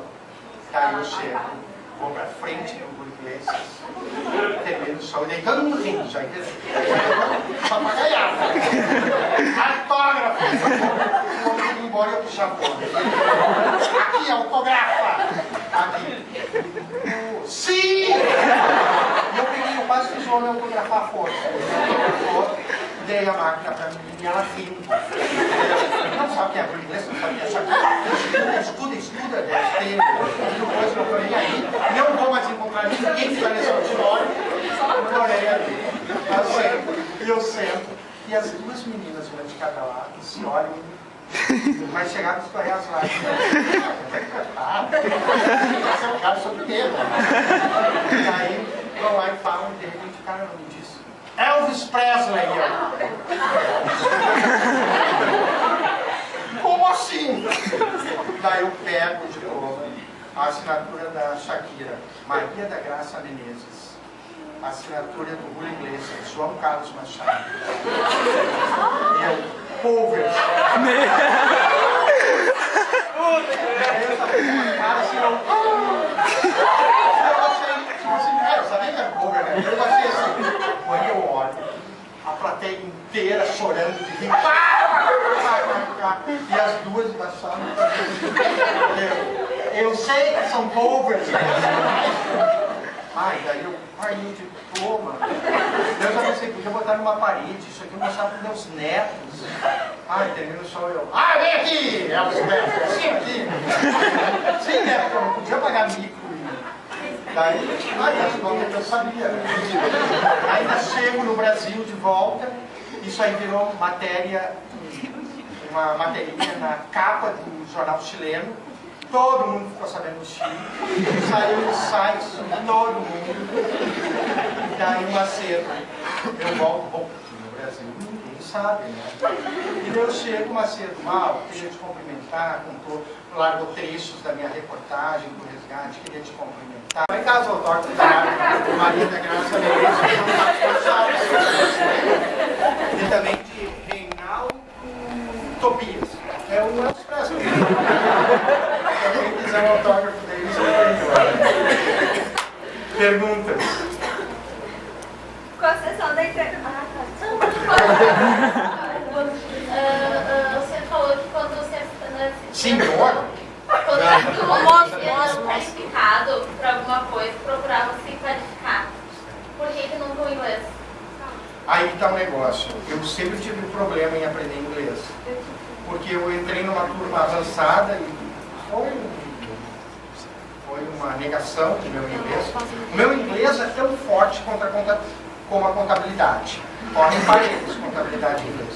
E daí eu fui indo e nunca me dediquei. Me dediquei a pós, doutorado, mestrado, tudo, e não deixei o inglês de lado. Mas, sabe, tem uma dor no meu coração. Mas eu ainda não estou realizado profissionalmente, mas o inglês ainda vai ter. Eu ainda vou falar uma palestra em inglês para vocês. Mas... A atividade, talvez, você conseguir a oportunidade de trabalhar de novo se não fosse profissional. Eu acabei sendo do trânsito depois. O helicóptero, na verdade, eu dava tudo aquilo que tinha uma visão privilegiada. Eu fazia motim, rebelião, incêndio, congestionamento do trânsito, tudo que o helicóptero podia oferecer essa visão privilegiada. Mas eu, na área, dentro do jornalismo, eu gosto muito da polícia, gosto muito do trânsito, onde eu fiquei 18 anos, gosto muito da educação. Existem áreas que eu não tenho domínio. Ninguém é maravilhoso em tudo. Eu não tenho domínio da área de economia. Mas se um dia me derem um cargo como assessor de imprensa de uma Fiesp, eu tenho certeza que eu vou estudar, vou aprender e vou ser um grande assessor de imprensa na área da economia. Boa noite. Eu gostaria de saber o fato de você não ter inglês,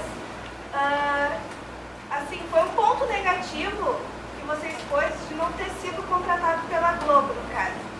Mas se hoje a Globo te desse uma oportunidade de tu aprender o inglês e fosse cobrir alguma matéria importante em outro país, podendo levar a sua família e tendo em vista um bom salário, você aceitaria? Mas já estava lá. Nem precisa, eu já estava lá. Antes de terminar, eu já estava lá.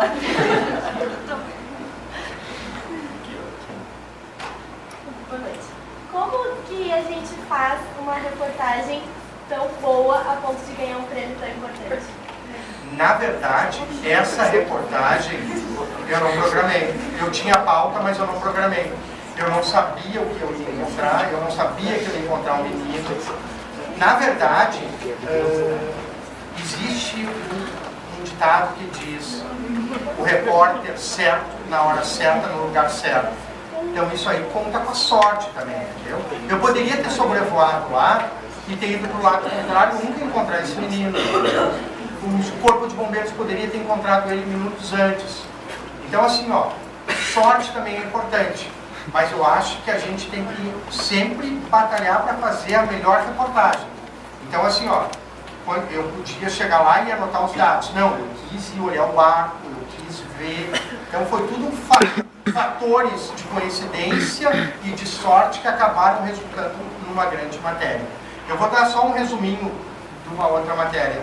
Eu estava sobrevoando um dia, também foi uma matéria muito premiada. Eu estava dando boletim do trânsito, do congestionamento na Cavalhada, Juca Batista e Cavalhada. Daí eu estava sobrevoando o Instituto Santa Luzia, que é de uma escola de deficientes visuais cegos. E daí eu estava sobrevoando o Instituto Santa Luzia e eu olhei uma partida de futebol e dava para ver direitinho torcidas, Grêmio e Inter. E eu, só um pouquinho, jogo de futebol, Grêmio e Inter, uma partida numa escola é comum. Mas de cegos eles não têm como jogar futebol. E daí eu não entendi. E daí eu fiquei sobrevoando e notava que a partida era lenta, sabe? Que era descoordenada. Baixamos um pouco, não acredito, as crianças estão jogando futebol. Liguei para o Instituto Santa Luzia, pedi autorização para posar, que eu queria assistir. Perguntei, tem uma partida de futebol aí? Tem, eu estou aqui em cima, no helicóptero. Ah, sim, tem um helicóptero aqui. Sim, sou eu estou aqui, estou dentro. Eu posso posar o helicóptero aí, eu sou repórter, Mauro Saraiva Júnior, das rádios, quero ver como é que é. E dela, pode. Posei o helicóptero e fui assistir a partida de futebol. E daí a irmã, que é uma das coordenadoras do Instituto Santa Luzia, chegou eu, irmã, só tem uma pergunta, eles são cegos sim. Irmã, vocês são cegos, como é que estão jogando futebol? Ela, vem assistir. Daí é uma bola com guiso, os jogadores são cegos, até usam uma faixa às vezes, e os goleiros têm problema de visão, mas não são cegos, só os goleiros. Então eles vão orientando, e cada time tem um técnico sem problema visual que orienta para a direita, para a esquerda, assim como tem as grandes partidas. E eu achei interessantíssimo isso. E daí ela disse, aqui tu pode entrevistar as crianças, pode fazer tudo. Só não me fala mal dos gremistas, dos colorados, dos gremistas, porque as crianças são tudo fanáticas. Qual a idade? 6 a 12 anos. Daí terminou a partida, tudo, eu fui e resolvi entrevistar eles, ia fazer uma matéria com eles. Daí começo a entrevistar eles e começo a gravar tudo. Como é que é, não sei o quê. E sobre Inter e Grêmio, como é que tá? E daí várias entrevistas e um menino pequenininho, gremista, começa a me falar das falhas do Grêmio.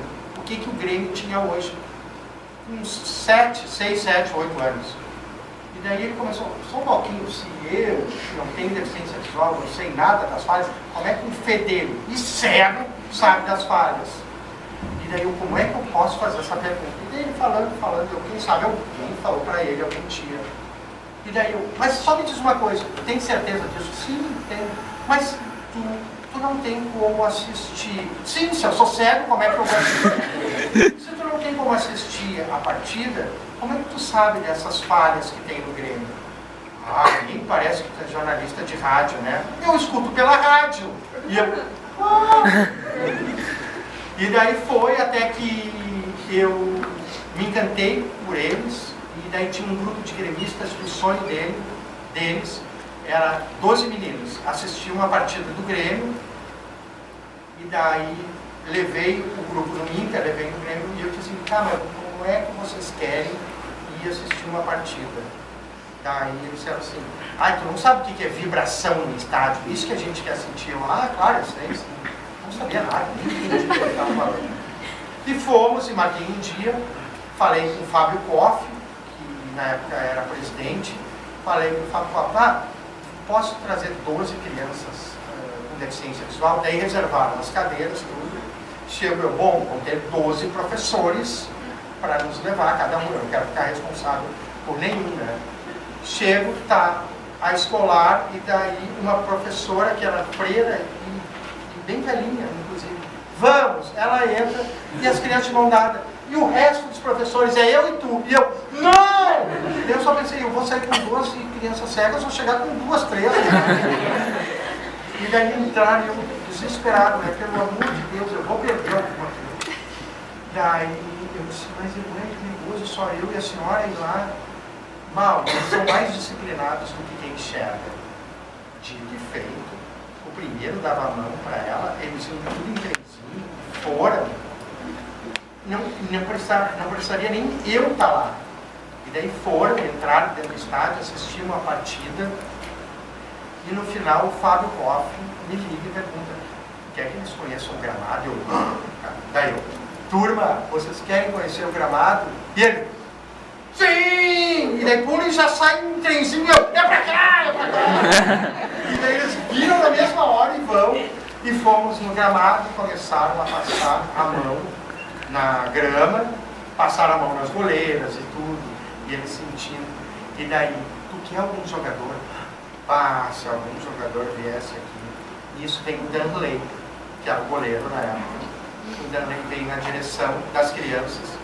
Eu assim, como é que eu vou dizer quem é? Eu disse, gente, tem um jogador que vai vir aqui. Daí eles param em meia luz, chega o Danley, sabia que eram crianças cegas.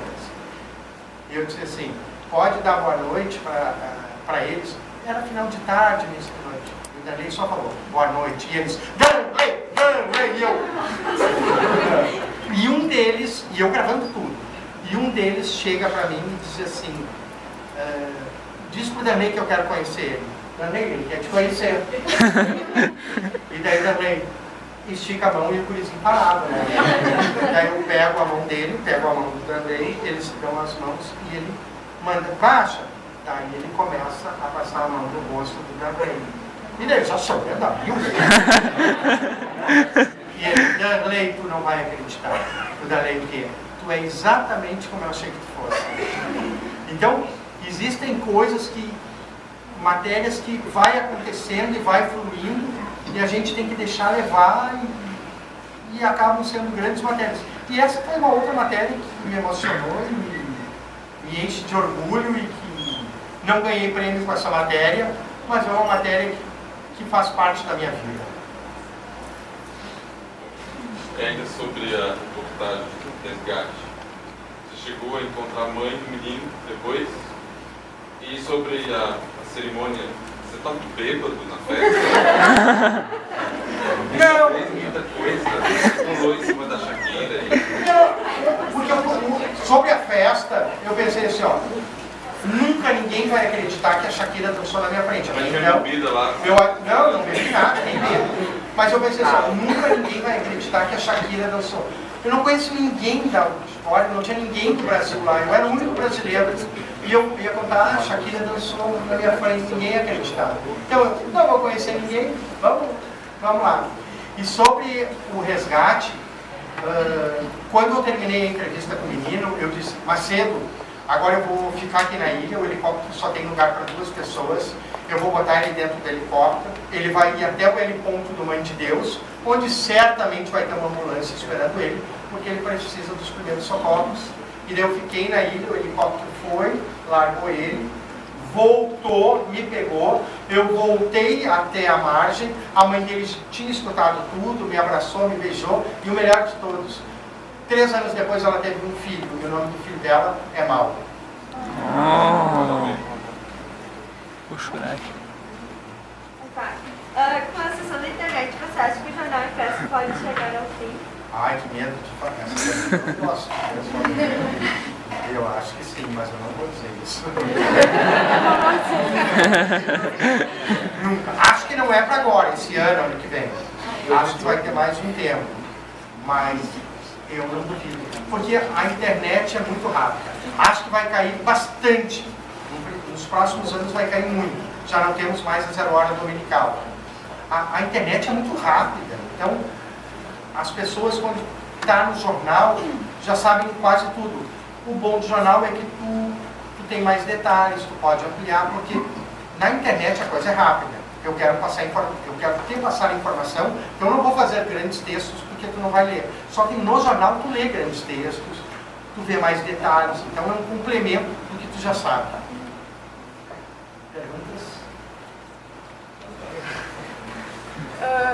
falou de várias, de duas, no caso, reportagens que tu teve um retorno positivo, uma coisa boa. Eu queria saber como tu, atuando como repórter policial, alguma coisa já te tocou e, tipo, te fez realmente te abalar o teu pessoal, de chegar em casa e, tipo, repensar tudo que aconteceu no teu dia ou algo que te trouxe algum sentimento negativo, alguma coisa assim? Uma vez por semana, no mínimo, há alguns anos, sempre.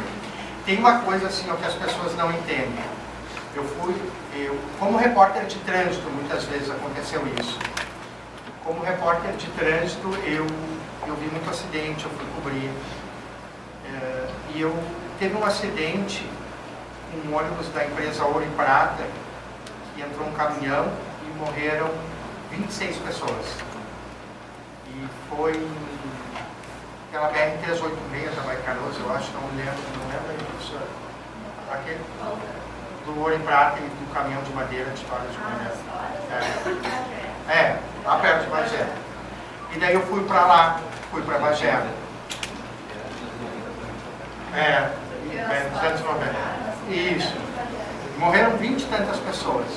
E eu fui para lá. Todo mundo já sabia que tinham morrido 20 e tantas pessoas.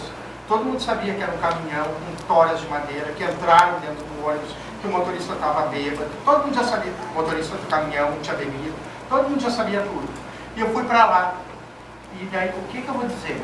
Cheguei lá, o único lugar que tinha na cidadezinha, perto de onde ocorreu o acidente, era o DML, Departamento Médico Legal, que recebia uma morte por mês e que estava recebendo mais de 20 no mesmo dia, na mesma hora.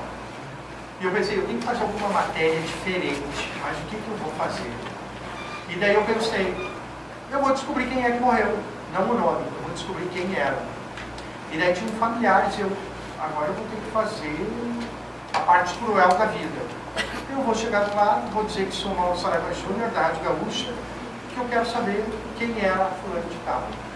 Gente, eram 21. Os 21 que eu entrevistei, os familiares, os 21 tinham alguma história. Ninguém estava vindo a Porto Alegre a passeio. Tinha uma menina que estava vindo marcar e fazer o vestido para os 15 anos dela. Ela, quando teve 4 anos, teve câncer no pulmão, tiraram parte do pulmão. Era uma história de que ela jamais iria sobreviver mais 2 ou 3 anos. Ela foi vencendo. E o sonho dela, ela disse, não, eu não posso morrer. Isso quando ela tinha 6, 7 anos. Eu não posso morrer porque eu tenho que fazer meus 15 anos, minha festa de 15 anos. E ela foi dada como desenganada, não ia durar, ia meses. E a medicina foi avançando e ela sobreviveu e estava curada. E ela estava vindo a Porto Alegre fazer o vestido dos 15 anos. Uma outra menina era estudante da Uniriter, estava se formando e o namorado estava indo para a Austrália. Era um empresário bem sucedido, estava indo para a Austrália e eles queriam casar e não iam casar porque ele estava indo para a Austrália e ela disse que estava se formando e daí ele conseguiu atrasar a formatura.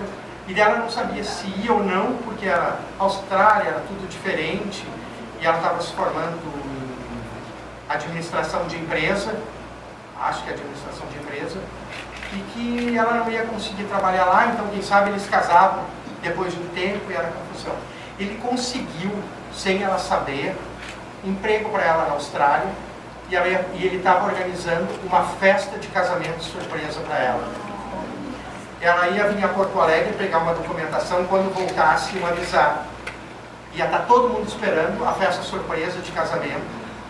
E eles iam se casar e ela ia para a Austrália, sabe? Porque ela estava naquela insegurança. Eles eram só namorados. Tem uma outra história de uma senhora de mais idade que descobriu a irmã dela, que ela foi separada, elas foram adotadas, eram gêmeas, foram adotadas por família diferente, e ela já devia ter mais de 60 anos, e ela descobriu quem era a irmã dela, e ela estava vindo conhecer a irmã dela. E deu para assim, só um pouquinho, era uma paulada atrás da outra. Então são coisas que fazem eu repensar 5, 10 vezes.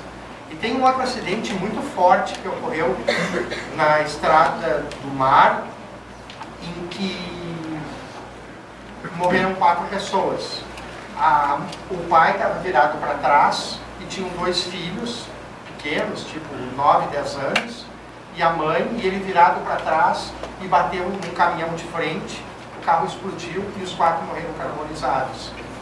E daí era uma coisa muito triste eu ver, provavelmente ele tinha virado para trás para brigar ou para falar alguma coisa, perdeu o controle do veículo e bateu de frente. E aquilo me chocou muito. E daí, quando eu estava ali, eu vi que os policiais começaram a chorar em determinado momento. E daí, quando eu chego perto do carro, eles estavam tirando uma outra criança, um bebê, que tinha morrido num acidente não carbonizado, que estava morto, embaixo do banco do motorista. Então, são essas coisas. Só um pouquinho, eu sou um ser humano de carne e osso, eu tenho um coração, eu sou um jornalista, tenho ética e faço tudo que me mandarem, mas eu tenho coração. E uma outra história que eu não consegui entrar no ar, eu tive um comandante, o comandante Everton Mocelin, foi comandante do helicóptero durante quase 10 anos. E ele foi fazer um voo com biólogos do governo do estado, na divisa do Rio Grande do Sul, que queriam construir, Santa Catarina, queriam construir uma hidrelétrica, mas daí era um berçário de bromélias, e daí os biólogos não queriam construir a hidrelétrica, porque isso era um berçário de bromélias e orquídeas, não sei o quê. E daí ele foi e ele bateu num fio de alta tensão que não tinha aquela bola, não sei se vocês nunca viram, e ele não viu, quando tu está voando, tu não vê os fios. E ele bateu e morreu. E daí só disseram, morreu, caiu um helicóptero na divisa do Rio Grande do Sul, Santa Catarina. E eu, meu comandante foi para lá. Daí fui buscar informações e eu era meu comandante de quase 10 anos. E daí falaram, entra no ar. E daí eu entrei no ar e eu só disse, caiu um helicóptero na divisa do Rio Grande do Sul, Santa Catarina, e morreu por outro. E na época era o professor Rui Carlos Oster que apresentava o programa. E eu me segurei e não terminei a matéria.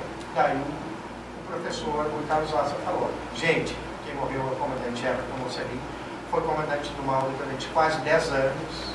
E o Mauro não vai terminar esse boletim e eu termino para ele. Então tem coisas que, sabe, são mais fortes do que a gente. Não tem como tu dizer, eu vou dar o boletim. Então, essa vez eu me emocionei. A vez do menino eu também me emocionei. A vez do acidente, daí tu tem que entrar no ar e dar as informações. Então, é complicado. Então, não adianta tu dizer, eu sou o melhor jornalista do Brasil. Tu entra, se te engasga, se te afeta, se entra no teu coração, daí não tem como. Perguntas?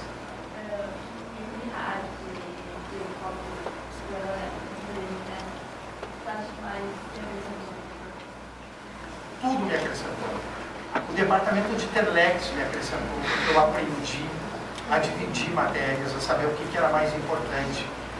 No início da minha carreira, esse departamento Telex, tu separa das agências de notícias. Eu aprendi a ler tudo e saber o que era mais importante que não. Cada coisa que tu aprende vai te acrescentando. Então, tudo é bom, tudo é ótimo, mas não existe uma coisa que é melhor que a outra.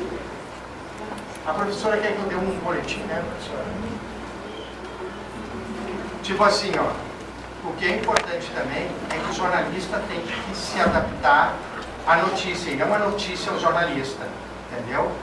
Eu dava boletim em várias rádios, então tinha a Rádio Gaúcha, que era uma rádio bem jornalística junto com a CBN, Atlântida em Cidade, que era uma rádio jovens, Rural, que era uma rádio Gaudéria, Farroupilha, que era uma rádio popular. Então, vamos inventar um acidente.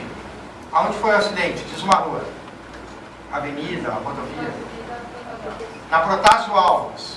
Em que ponto da Protásio Alves? Alguém diz? Perto do barranco. Qual sentido? Centro-bairro ou bairro-centro? Bairro-centro. Do bairro para o centro, perto do barranco. Quantos carros? 30. 30? 30 carros?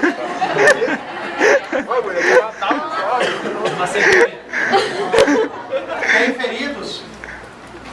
Tem. Quantos? Gente pra caralho. Nossa. Quantos feridos? 63. 33? 63. Caramba, 2 caras puros. Ajuda da casa. Tem algum morto? Tem algum morto? Não tem. 2 mortos? 2 mortos. Então vamos lá. 63 feridos e 2 mortos. Vamos lá. Então, basicamente, CBN. Motoristas que se deslocam nesse momento da Zona Leste em direção à área central devem evitar a Avenida Protásio Alves. Há pouco ocorreu um acidente com mais de 30 carros. Há 63 feridos e 2 vítimas fatais. O trânsito está congestionado e várias ambulâncias do Hospital de Pronto-Socorro e do Cristo Redentor estão no local. A alternativa para quem se desloca da Zona Leste em direção à área central é utilizar a Avenida Ipiranga. É a principal alternativa no momento. Em instantes a gente volta com mais informações. Esse é um boletim normal. Não fiz texto, não anotei nada. Mas foi de verdade. Agora vamos para a Rádio Cidade. Cidade Atlântida são rádios jovens. A gente tem que falar uma linguagem jovem, mas eu não vou deixar de valorizar a informação e de ter um pouco de seriedade. Então aí, galera, o pessoal que está se deslocando pelo portinho lá da Zona Leste em direção ao centro da capital deve se ligar num acidente feio pra caramba, na Protásio Alves, bem pertinho do barranco. Só para vocês terem uma ideia, tem mais de 30 feridos. Há informações de 2 mortos até o momento. Então tem ambulância do SAMU, tem ambulância do HPS, do Hospital Cristo Redentor no local. Tá uma nhaca. Então quem está vindo lá, veio para o centro, olha, então não passa por ali, que não está nada legal. A Ipiranga é uma boa alternativa, ou quem tem tempo, quer escutar um som, desvia pela Manuel Elias e segue pela Baltazar de Oliveira para quem está saindo de Porto Alegre. Então, se liga nessa, evitando a Protásio Alves, tá bom? Eu volto daqui a pouquinho com mais informações sobre esse grave acidente. Agora, na farroupilha, gente. Isso é um prato cheio. Amigos, amigas, quero que prestem muita atenção. Agora há pouco um acidente gravíssimo na Avenida Protásio Alves. Só para terem uma ideia, são mais de 30 carros, exatamente isso, mais de 30 carros. Há mais de 60 feridos. A informação que temos até o momento é que são 63 feridos e 2 mortes. Repetindo, 63 feridos. O congestionamento começa na Manuel Elias e se estende até o barranco. Foi bem perto do barranco esse acidente.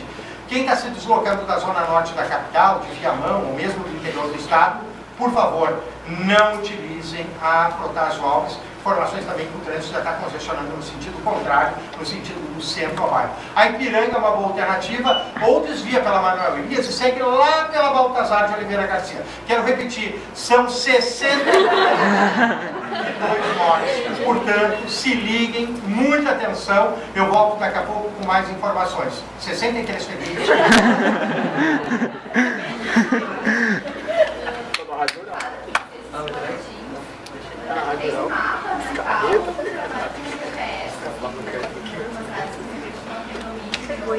Não. A primeira coisa que normalmente é a chamada ronda. Não sei se você sabe o que é a ronda. Ronda é quando eu estou indo para o helicóptero. Ao longo de 18 anos, eu pouco fazia ronda. Quando eu estava em helicóptero, eu ligava para a IPTC, Polícia Rodoviária Federal, Polícia Rodoviária Estadual, Brigada Militar. Perguntava, tem alguma coisa? Com o passar do tempo, ao longo de 18 anos, eu tive muitas fontes, ou seja, pessoas que me ligavam. Então, muitas vezes eu estava indo para um acidente, eu já sabia até o nome dos 2 mortos. Eu já tinha a relação dos 63 feridos. Só que lá no helicóptero, muitas vezes eu evitava de dar, porque às vezes podia, no caso 63 feridos, podia ser identidade de parente, alguém daqui. Então eu evitava muitas vezes dar. Mas com o passar do tempo eu já sabia. Então, ruazinha pequena, perto da Manuel Elias, aconteceu na Rua Tibério, aconteceu lá em Viamão. Eu conheço em Viamão a RS 040, mas tem outras ruas em Viamão. Tem a Honório, esqueci o nome da rua agora, Honório, esqueci, uma rua pequenininha. Quando eu vou sobrevoar a rua, eu já sei o nome da rua, quantos feridos, porque a polícia, a IPTC, quem está no local, já me deu os dados, entendeu? Então, isso é uma coisa muito importante para o jornalismo, para saber que tu tem que ter fontes, tu tem que ter contatos, porque um repórter sem contatos não é nada. Por causa do telefone, direto no telefone. telefone não para e direto eu dou os boletins pelo telefone. E daí, muitas vezes, vai mudando ou acrescentando dados ao longo do tempo. Mais alguma informação? No setor jurídico, o senhor já realizou várias coisas. Eu gostaria de saber se o senhor ainda tem, almeja alguma coisa, quer realizar alguma coisa, tem alguma missão, um cargo, uma reportagem, uma premiação. Não, hoje eu estou muito realizado profissionalmente. Mas eu não sei se eu vou me aposentar por aí. Eu só sei que, como assessor de imprensa, diretor, pretendo, com o passar dos tempos, passar isso para as outras pessoas. Eu espero que daqui 2 anos o Eric seja um ótimo assessor de imprensa e que quando se forme já tenha um emprego garantido pela bagagem, pelo que ele aprendeu e pelo que eu quero passar. Então, hoje eu quero passar muito tudo isso que eu aprendi, mas estou aberto a novos desafios e aprender novas coisas.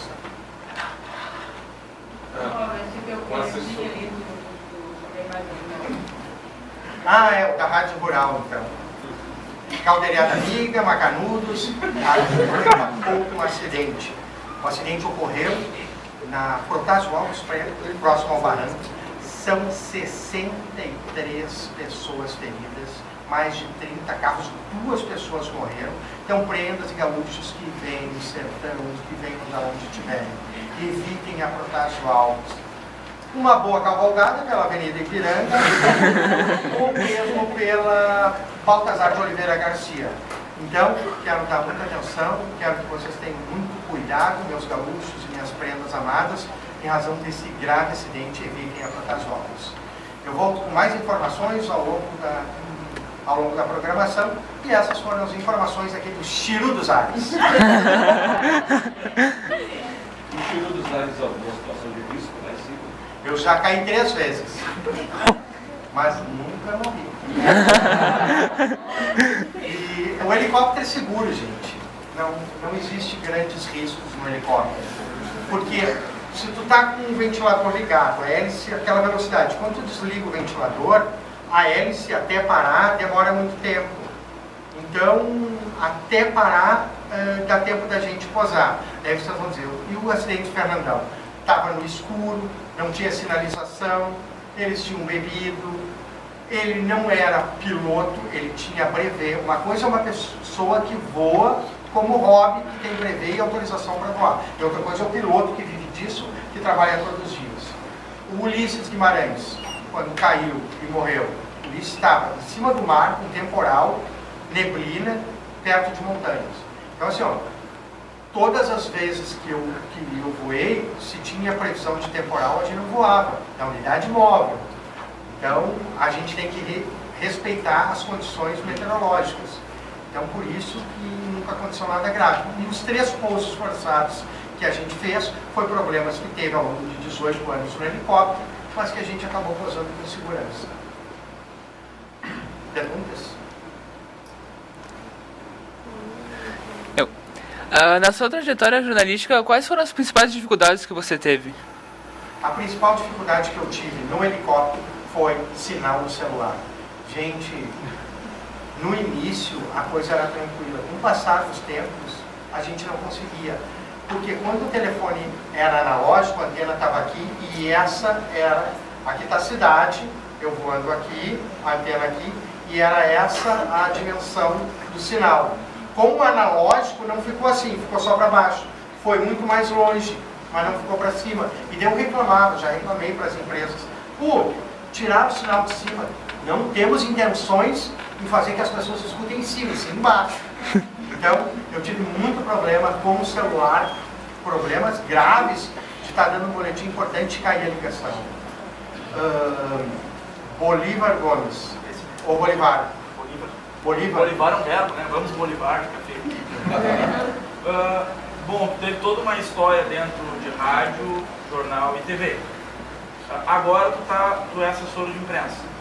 O que tu sente falta daquela rotina de antes? Que é uma rotina meio desregrada, digamos assim, como um repórter, mas agora já é diferente, assessora alguém e tal. Qual é o que tu mais sente falta? Na verdade, eu acordava às 5 da manhã, 5h30 o carro me pegava, ia para o aeroporto Salgado Filho, fazia boletim para a Gaúcha, Cidade Atlântica, Farroupilha, CBN, Rádio Rural, dava boletim para o Bom Dia Rio Grande, para a RBS TV, Jornal do Almoço, e tinha coluna em 0 hora e chegava em casa 10 horas da noite. Então, essas coisas era 220. Hoje eu me acordo às 8 da manhã e posso, de noite, ir para qualquer lugar, não tenho mais sono como eu tinha sempre, por acordar às 5 da manhã todos os dias. Foram 18 anos acordando às 5 da manhã e chegando em casa quase 10 da noite. Então, hoje eu tenho mais qualidade de vida. E isso é o que a gente luta. No início eu acho que é uma palavra zero. Isso não pode existir. Eu falei ainda pro Eric. Eric, mora em Gravataí, vai trabalhar na Metroplan em Porto Alegre, estudar na Unicinos. E uma das respostas mais importantes que eu ouvi dele é o seguinte: eu estou com todo o gasto, estou pronto para aprender, e quero isso. Então acho que essa energia que vocês vão ter. Ao longo de 18 anos, eu estou procurando qualidade de vida. Então, em relação a horários, em relação a esse 220 que eu era ligado, porque hoje eu sou 110, eu não sinto falta. Mas quando eu ligo a rádio, eu ouço um boletim, me dá vontade de dar o boletim. Quando eu leio a 0 hora, eu tenho vontade de fazer a minha coluna. Mas, ou mesmo ver o Bom Dia Rio Grande, eu tenho vontade de dar um boletim tudo. Mas a qualidade de vida que eu busquei hoje faz com que eu não sinta tanta falta. Tenho saudade, mas não sinto falta. Você demorou a se acostumar a se intoxicar na rotina positiva? Eu achei que isso ia demorar muito tempo. Mas como eu já entrei, eu saí de 220 e entrei em 220 no governo do estado, eu estava borbulhando. 10 pessoas fizeram calma, menos. O segundo dia de trabalho, eu cheguei às 7 horas, mas o prédio só abre às 8. Então aquela coisa, vamos devagar. Uma outra coisa, o que faz exatamente um assessor de imprensa? Precisa mentir muito para as pessoas? Deixa eu falar. Ai,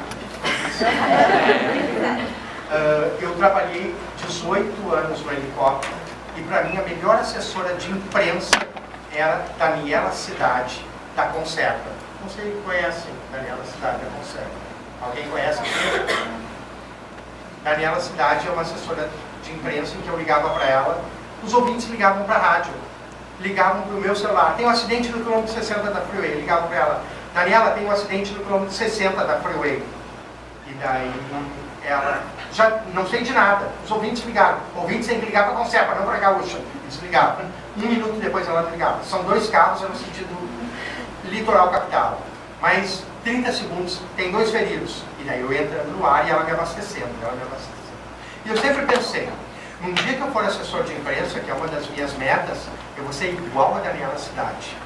Em 30 segundos eu quero passar todas as informações.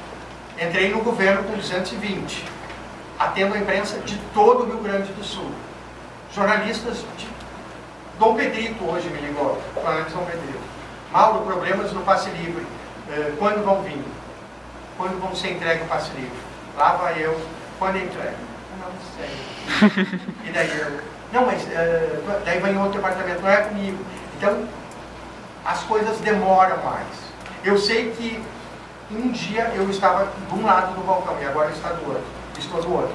Mas eu tenho certeza, eu posso demorar para dar informação, mas mentir eu nunca vou mentir. Porque eu acho que a gente tem que respeitar, não o jornalista apenas, eu tenho que respeitar o público que é aquele jornalista. E se o jornalista de Dom Pedrito me ligou, quer saber quando vão chegar o passe livre em Dom Pedrito, eu tenho que buscar essa informação, entendeu? E quem não é jornalista, às vezes, não vê tanta importância. Eu vou dar um exemplo. A Record fez uma matéria sobre o prolongamento da Ipiranga. Peguei um engenheiro, dei o engenheiro para a Record, ela foi lá, fez a matéria, saiu na Record. No outro dia, me liga a RBS TV. Mauro, teremos uma matéria sobre o prolongamento da Ipiranga, está travado. Sim, é um engenheiro, vou passar para ele. Liguei, engenheiro, o prolongamento da Ipiranga. Já falei ontem. Não era na Record. Ah, não, mas eu falei, não, agora é RBS TV, é outra emissora. Não, mas falar 2 vezes. Não, vai falar uma vez só. Uma para a Record e uma para a RBS TV. Mas para quê? É só olhar, entrar no site, ver, tá ali a entrevista. Não, mas eles querem entrevistar, querem botar no ar. De novo. Então, assim, ó, muitas vezes, quem não é jornalista não entende. Não, a RBS TV é uma coisa, a Record é outra. E quando a pauta é muito boa, vários jornalistas... Então, o assessorado tem que falar muitas vezes a mesma coisa, entendeu? E às vezes é difícil das pessoas entenderem isso, quem não é jornalista. Que não é uma coisa que tu dá um release para todo mundo, passar uma informação. Outra coisa que é da entrevista. Tem que ser várias vezes a entrevista. Então, assim vai indo. Mas eu garanto, eu não vou mentir. Eu posso demorar para dar informação, o que eu não gostaria de dar, que eu queria ser como assessora da Conserva. Mas às vezes a burocracia faz com que eu demore. Mas eu retorno, ainda não consegui, já vou te ligar. Então eu tento mostrar que eu estou indo atrás, que eu não estou de braço cruzado. Perguntas? Qual foi o principal fator que fez você escolher o jornalismo em si? Na verdade, eu acho que foi aquele teste vocacional, porque eu era um horrível, que deu tudo lá em cima. E daí, quando eu comecei as cadeiras práticas, a primeira cadeira que eu fiz foi uma cadeira prática, no intensivo de férias. E me apaixonei. Não tinha como, sabe? E eu vi que eu só tirava nota ruim. No outro curso eu só tirava nota boa. Daí, foi assim. Tu acha que a coragem é um fator determinante para ser um bom jornalista? Como aquele caso lá do livro teve coragem, né? Eu acho que a coragem é importante, a sorte é importante, mas acima de tudo tem que ter ética, tem que saber até onde tu pode ir. Então não adianta eu ter coragem e querer entrar e me tornar refém para ser a notícia, porque quando o repórter quer ser notícia, uma das duas coisas não é verdadeira, ou a notícia ou o repórter. Quando você foi repórter policial, você chegou a assistir algum vídeo? Não, eu recebi uma ameaça. Eu recebi uma ameaça.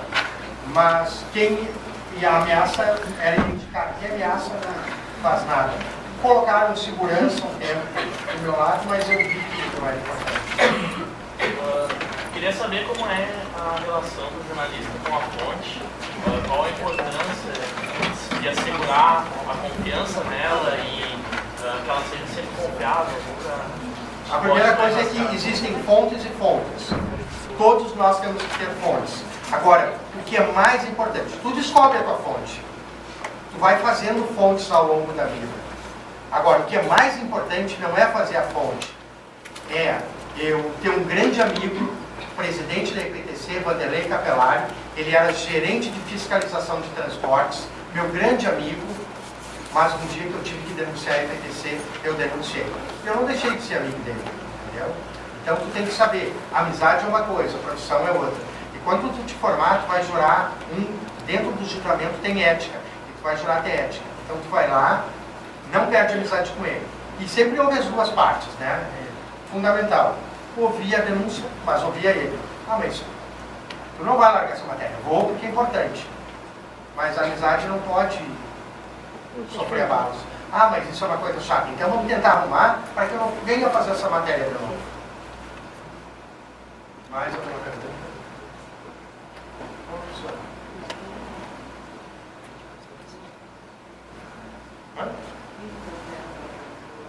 Uma pergunta, sim, você